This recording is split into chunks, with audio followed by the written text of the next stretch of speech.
Alhamdulillah, Alhamdulillahi Rabbil Alameen. Nahmaduhu wa nasta'inuhu wa nastaghfiruhu wa nu'minu bihi wa natawakkalu alayhi. Wa na'udhu billahi ta'ala min shururi anfusina wa min sayyiati a'malina. Man yahdihillahu fala mudilla lahu wa man yudlil fala hadiya lahu. ونشهد أن لا إله إلا الله وحده لا شريك له ونشهد أن محمدا عبده ورسوله أرسله بالهدى ودين الحق ليظهره على الدين كله ولو كره المشركون. اللهم صل على محمد وعلى آل محمد كما صليت على إبراهيم وعلى آل إبراهيم وبارك على محمد وعلى آل محمد كما باركت على إبراهيم وعلى آل إبراهيم في العالمين إنك حميد مجيد. أما بعد فإن خير الحديث كتاب الله وخير الهدي محمد صلى الله عليه وسلم وشر الأمور محدثاتها وكل محدثة بدعة وكل بدعة ضلالة. أيها الناس أوصيكم ونفسي أولا بتقوى الله. أعوذ بالله السميع العليم من الشيطان الرجيم. يا أيها النبي قل لأزواجك وبناتك ونساء المؤمنين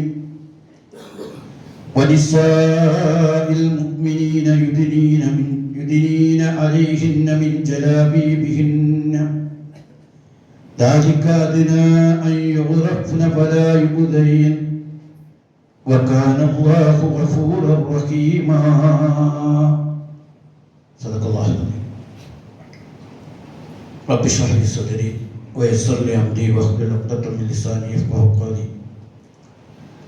ആദരണീയരായ രക്ഷിതാക്കളെ, സഹോദരന്മാരെ, സഹോദരികളെ, അല്ലാഹു സുബ്ഹാനഹു വ തആല നമ്മെല്ലാവരെയും അനുഗ്രഹിക്കുമാറാകട്ടെ.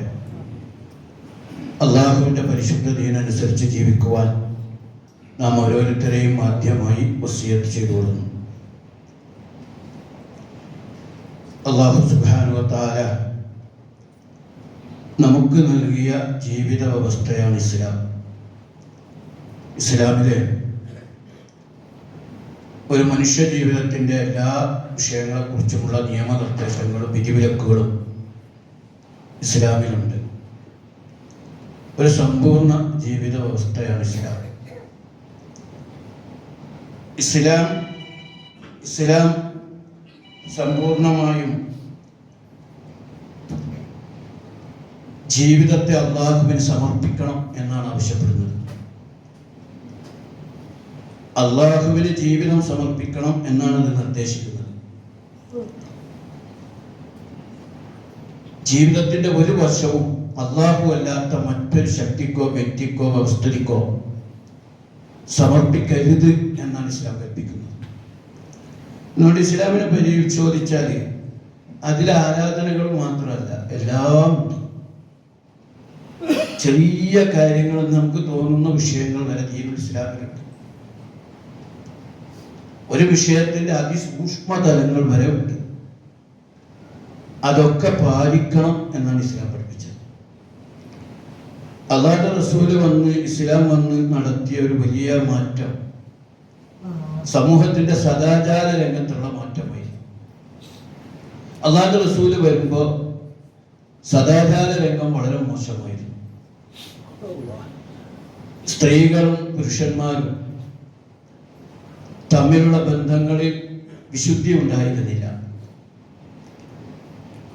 പരിശുദ്ധ കഅബാലയം തവാഫ് ചെയ്യാൻ സ്ത്രീകൾ അവരുടെ വസ്ത്രം അഴിച്ചു വെക്കേണ്ടി വന്നിരുന്നു. പൂർണ്ണമായി നഗ്നരായിട്ട് വേണം തവാഫ് ചെയ്യാൻ എന്നായിരുന്നു. ഇത് അറേബ്യയിൽ മാത്രം ഒരു അവസ്ഥ ഒന്നും അല്ലായിരുന്നു കേട്ടോ.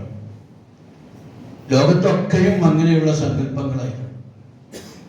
വ്യഭിചാരം ദൈവത്തിന് പ്രിയപ്പെട്ട കർമ്മമായി വിശ്വസിക്കുന്നവരുണ്ടായിരുന്നു ലോകത്ത്. അതിനുവേണ്ടി കുഞ്ഞുങ്ങളെ ഒഴിഞ്ഞു വെച്ചവരുണ്ടായിരുന്നു.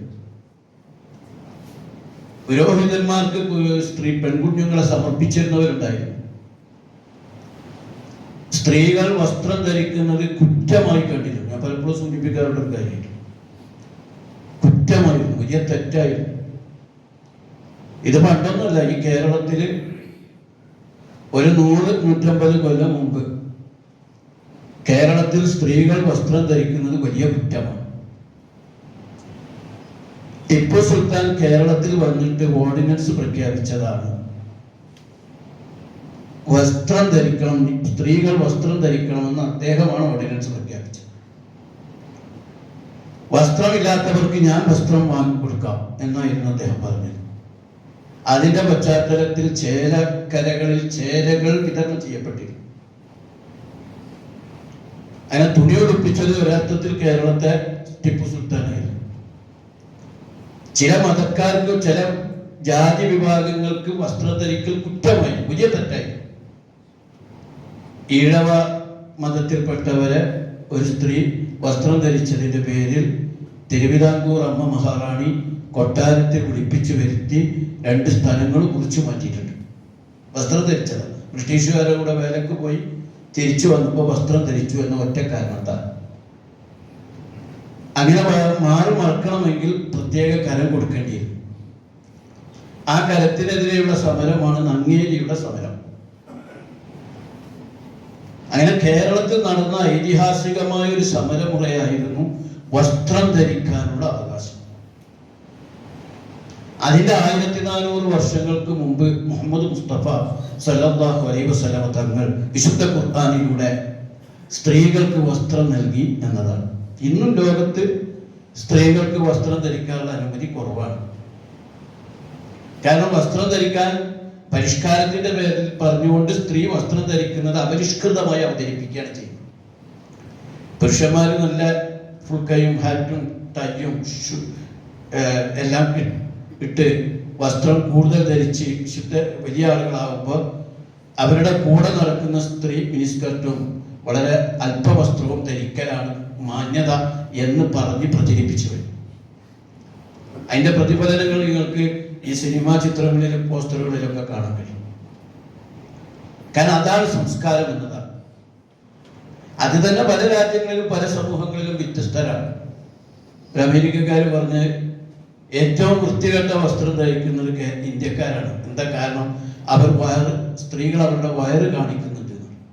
അമേരിക്കക്കാരൻ ആ വയറ് കാണിക്കില്ല. അവൻ കാൽമുട്ടിന് വരെ മാത്രമേ വസ്ത്രം ധരിക്കൂ. അതേസമയം കാൽമുട്ടിന്റെ അവിടെ വിവസ്ത്രമാകുന്നത് ഇവിടെ കുറ്റകരമാണ്. അങ്ങനെ പല സംസ്കാരങ്ങളുണ്ട്. പക്ഷെ ഇസ്ലാം വളരെ കൃത്യമായി പറഞ്ഞു, ഒരു സമൂഹത്തിൽ സദാചാരം നിലനിൽക്കണമെങ്കിൽ അനിവാര്യമായും മാന്യമായ വസ്ത്ര സംസ്കാരമാണ് സമൂഹത്തിൽ ഉണ്ടാകണം. പ്രത്യേകിച്ച് സ്ത്രീകളുടെ കാര്യത്തിൽ ഇസ്ലാം പറഞ്ഞു, അത് പുരുഷന്മാരെ അല്ലെങ്കിൽ സമൂഹത്തെ ഒരു പരീക്ഷണമാണ്. സ്ത്രീ അർദ്ധനഗ്നിയാവുകയോ സ്ത്രീ വിവസ്ത്രയാവുകയോ ഒക്കെ ചെയ്യുമ്പോൾ അത് പുരുഷന്മാരുടെ ഒരു പരീക്ഷണമാവുകയും അത് സമൂഹത്തിന്റെ അധാർമികതയ്ക്ക് കാരണമായി തീരുകയും ചെയ്യും. ഒരു സ്ത്രീ ഒരാൾക്കെതിരെ അപവാദ പ്രചരണം, തന്നെ മോശമായി പെരുമാറി എന്ന് പറഞ്ഞുകൊണ്ട് ടിവിയിലും ചാനലുകളിലൊക്കെ പ്രത്യക്ഷപ്പെടാറുണ്ട്.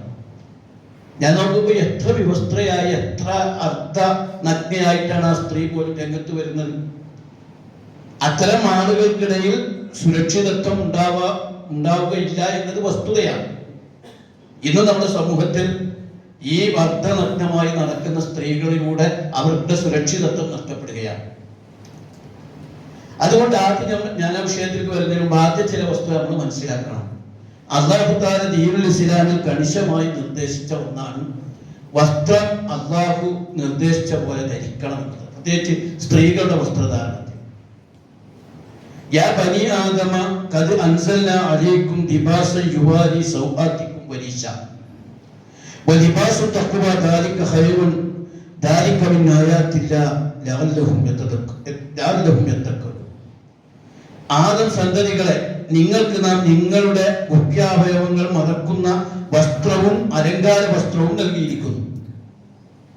ധർമ്മനിഷ്ഠയാകുന്ന വസ്ത്രമാകട്ടെ, അതാണ് ഏറ്റവും കൂടുതൽ ഉത്തമം.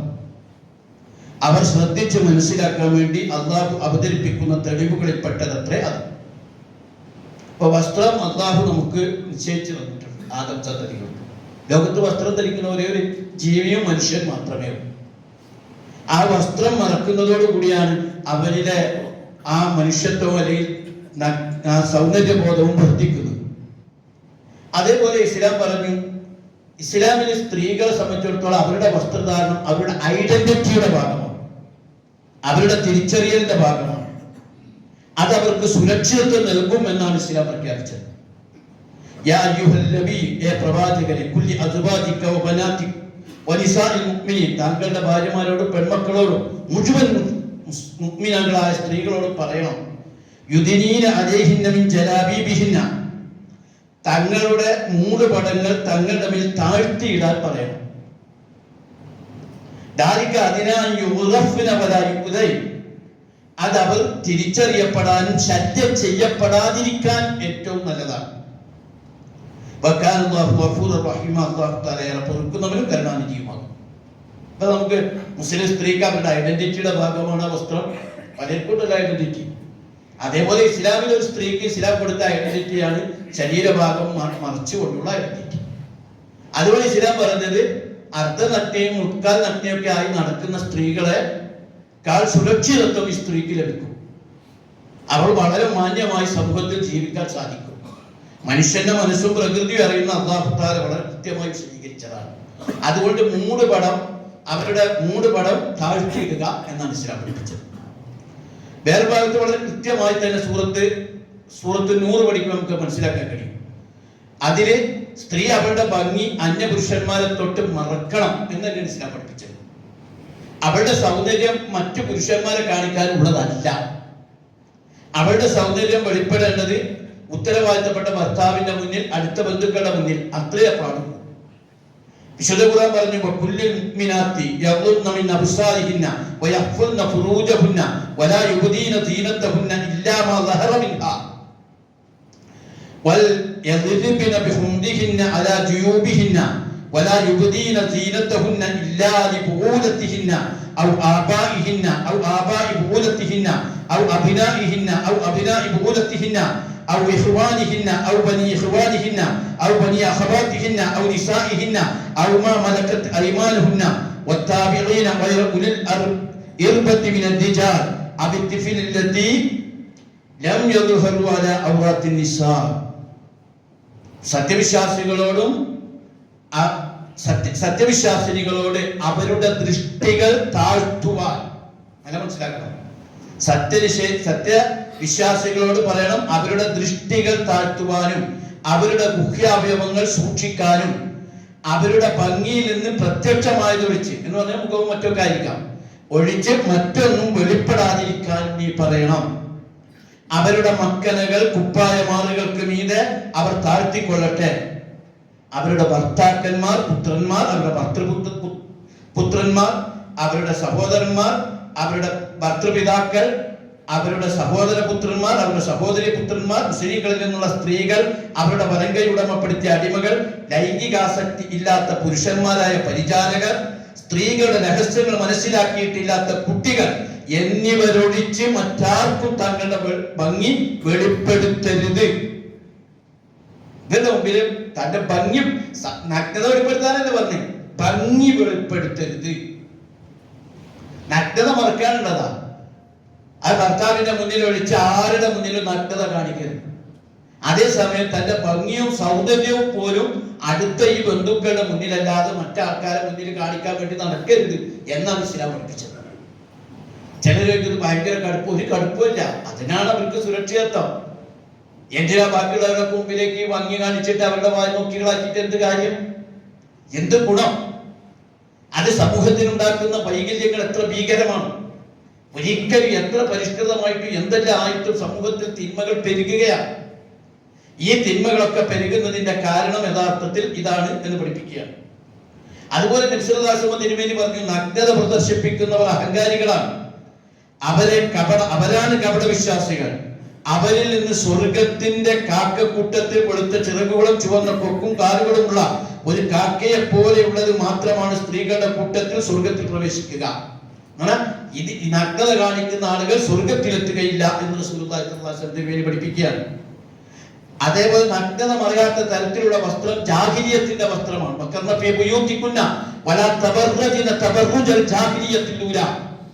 ജാഹിലിയ സംസ്കാരം പോലെ ഇങ്ങനെ നഗ്നത പ്രദർശിപ്പിച്ച് നടക്കരുത് എന്ന് ഇസ്ലാം വ്യക്തമായി പഠിപ്പിച്ചു. വേറൊരു ഭാഗത്ത് റസൂലുള്ളാഹി സ്വല്ലല്ലാഹു അലൈഹി വസല്ലം പറഞ്ഞു, അബൂ ഹുറൈറ റളിയല്ലാഹു അൻഹു എന്നുള്ള റിപ്പോർട്ട് വസ്ത്രം ധരിച്ചവരാണ്, അതായത് മൻ അശ്റാത്തി സാഅ അന്ത്യദിനത്തിന്റെ ലക്ഷണമായി പറയാണ്, വതദുഹു സിയാബു തൽബസുഹാ വനിസാഉൻ ഖാസിയാത്തുൻ നാരിയാത്ത്. അവർ വസ്ത്രം ധരിച്ചവരാണ്, പക്ഷേ എന്നാൽ നഗ്നകളാണ്. വസ്ത്രം ധരിച്ചിട്ടുണ്ട്, എന്നാൽ നഗ്നതയാണ്. അതായത് മേൽവസ്ത്രങ്ങൾ ധരിക്കുന്നത് അങ്ങനെ നഗ്നമായി എന്നാൽ അർദ്ധനഗ്നകളായി നടക്കുക എന്നുള്ളത് അന്ത്യനാളിന്റെ ലക്ഷണത്തിൽപ്പെട്ടതാണ് എന്ന് റസൂലുള്ളാഹി സ്വല്ലല്ലാഹു അലൈഹി വസല്ലം പഠിപ്പിച്ചു. ഒരു ഹദീസിൽ കാണാൻ കഴിയും, വനിസാഉൻ ഖാസിയാത്തുൻ നാരിയാത്തുൻ മുമീലാത്തുൻ മാഇലാത്ത്.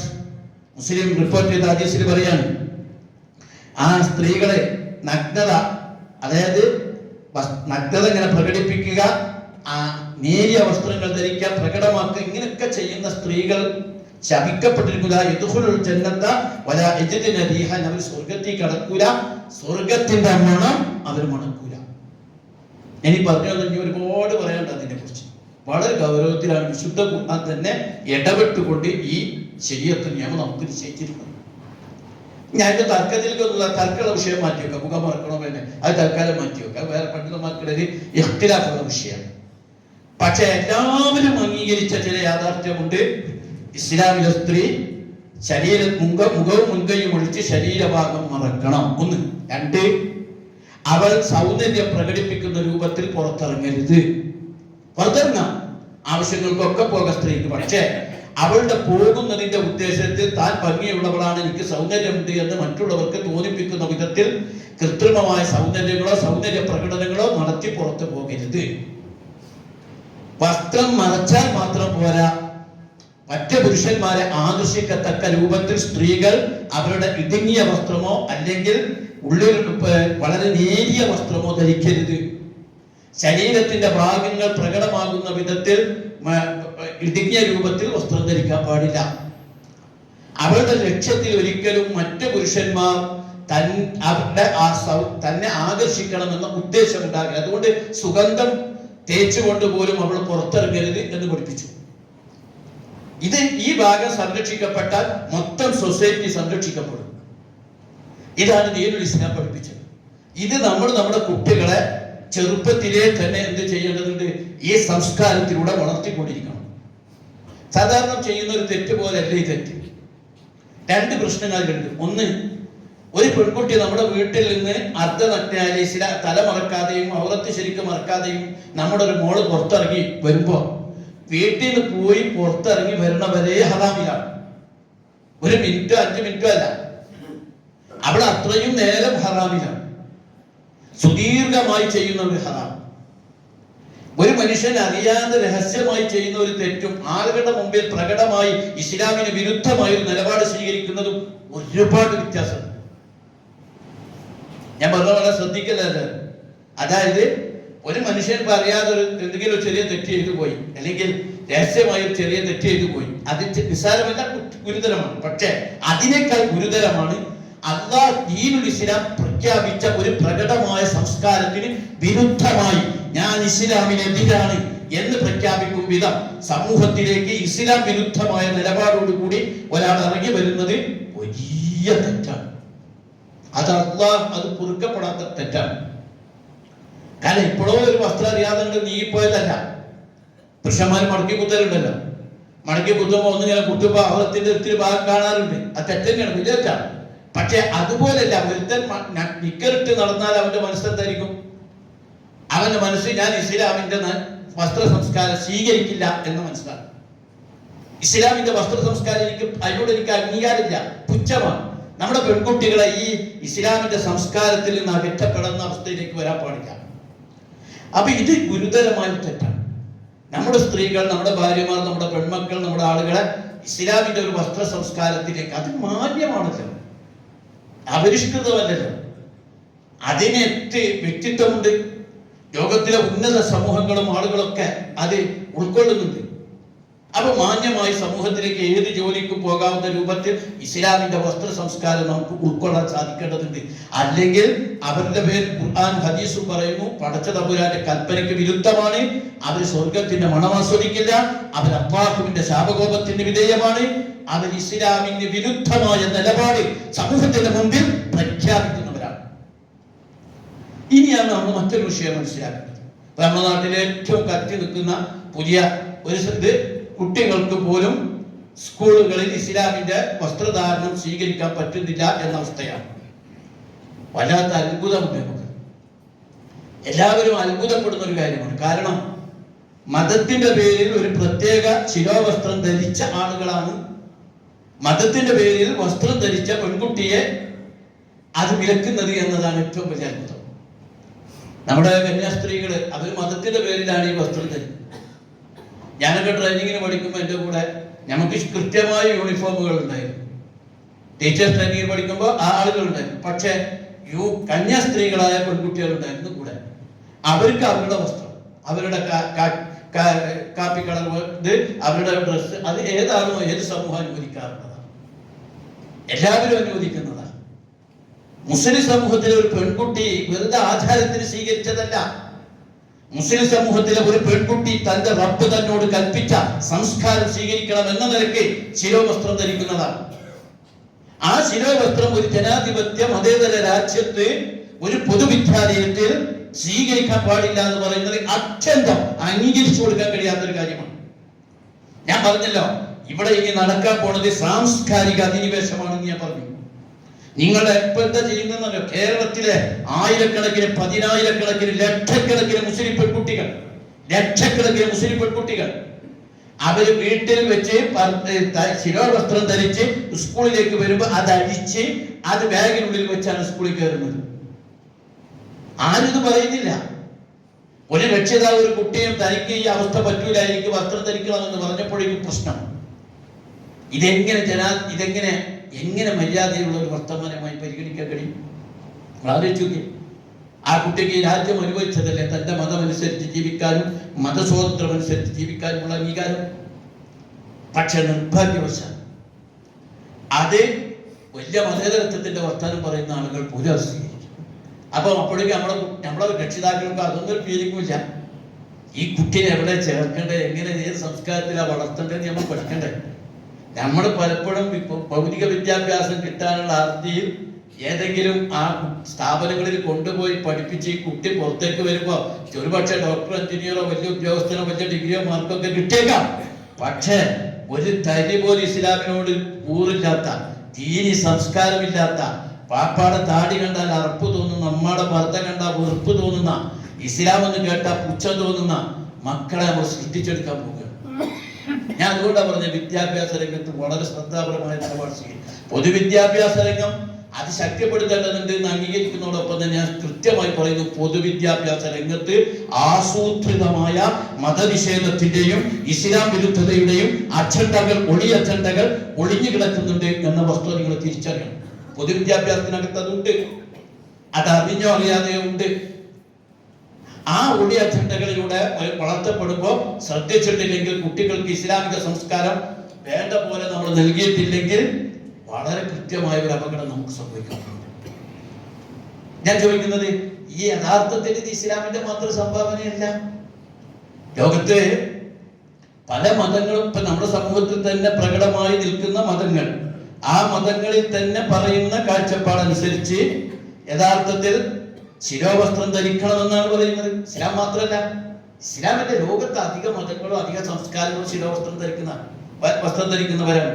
നിങ്ങൾ നോക്കിയേ, നമ്മുടെ ക്രിസ്തു മതത്തില് ശിരോവസ്ത്രം ഉപയോഗിക്കുന്നില്ലെങ്കിൽ മുടി ക്ഷൗരം ചെയ്ത് കളയാനാണ് ബൈബിൾ നിർദ്ദേശിക്കുന്നത്.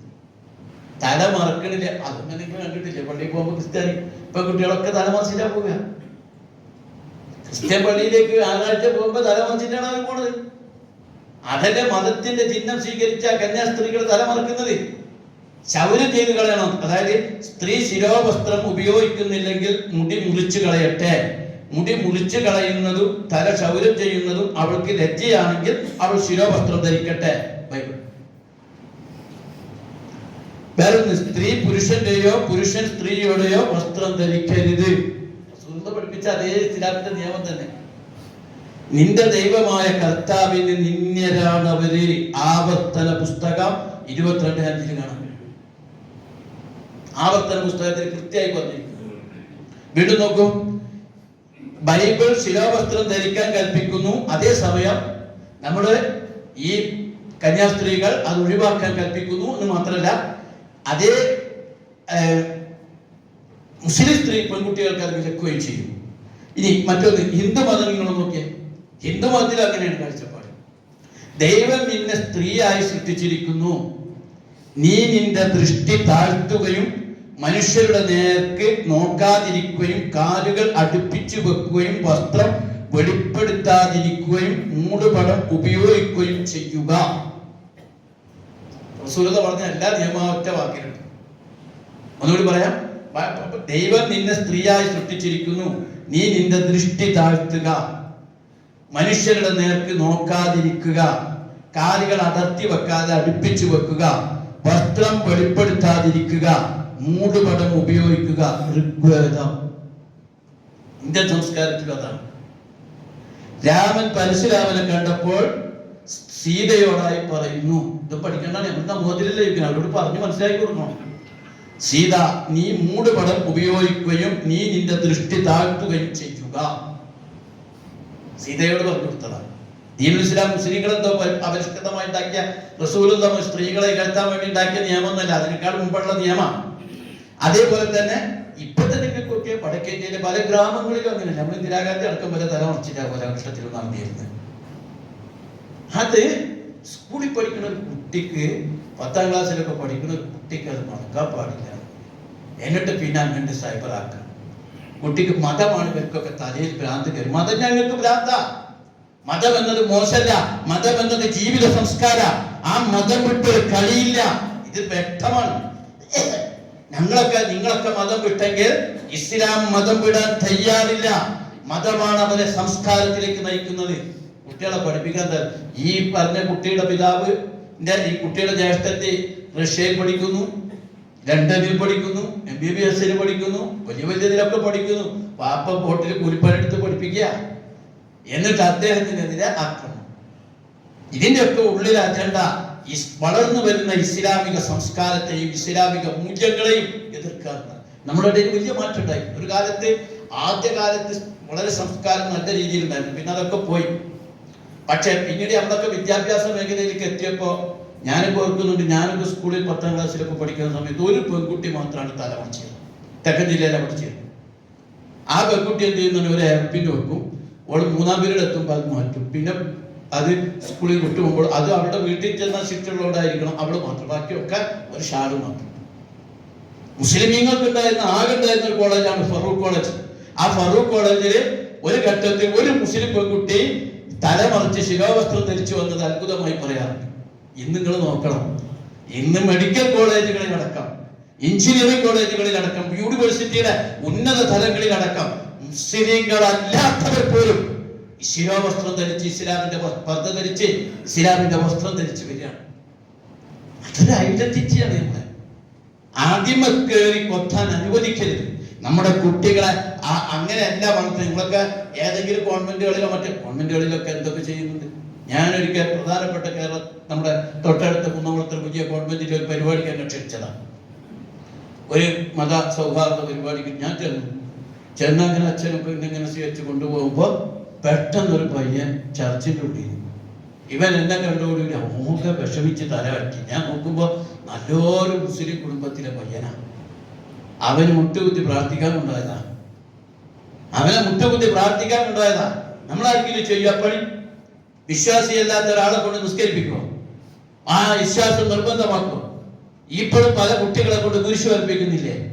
നമ്മൾ പറയുന്നത് വിദ്വേഷത്തിന്റെ. പക്ഷേ മാന്യമായ ഇസ്ലാമിക സംസ്കാരത്തോടു കൂടി ഇത്ര 10-30% മുസ്ലിങ്ങളുള്ള ഒരു സംസ്ഥാനത്ത് തങ്ങളുടെ ശിരോവസ്ത്രം പോലും ധരിച്ചിട്ട് പൊതുവിദ്യാഭ്യാസത്തിൽ പഠിക്കാൻ പറ്റൂല എന്ന് പറഞ്ഞാൽ അംഗീകരിക്കാൻ കഴിയും? അത് അംഗീകരിക്കാൻ കഴിയില്ല. നമ്മൾ നമ്മുടെ സംസ്കാരത്തെയും നമ്മുടെ ഐഡന്റിറ്റിയും മുറുകെ പിടിച്ചുകൊണ്ട് തന്നെ യഥാർത്ഥത്തിൽ പോകേണ്ടതുണ്ട്.